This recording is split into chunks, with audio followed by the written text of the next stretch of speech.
the future.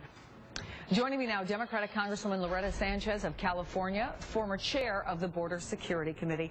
Always good to see you, Congressman, and I'm going to ask you about the border security provision of this, but let me get you first to answer what you just heard, because we have heard this repeatedly, the concern about the impact on American jobs. What's your take? Well, I would believe that in the details that we'll see out of the Senate or out of the House, of course, we'll have some type of a provision that would guarantee that Americans get to jobs first before we have any kind of a guest worker come into the country. That's the first thing. The second thing, the reason that wages have stagnated or actually been plummeting lower is because employers take advantage of people who don't have documents in our country and offer less wages and cheat them more. And now that these people will have documents, it will actually bring up the wage rate for people. You just appeared at a big pro-reform rally. I think it's still going on. We actually have some pictures of that. This bill, as we understand it, allows almost instant applications for citizenship, but there are benchmarks on border security that have to be reached, and not just reached, but maintained for 10 years. Do you support this?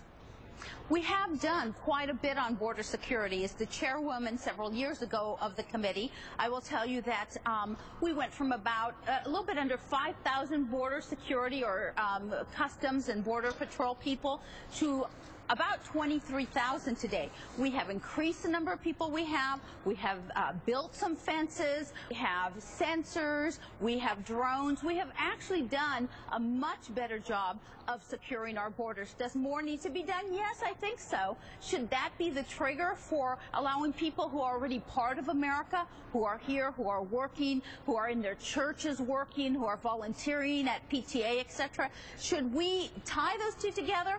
I believe we've done so much already on border security that we need to start with these people to allow them to be a real part of the fabric of our country.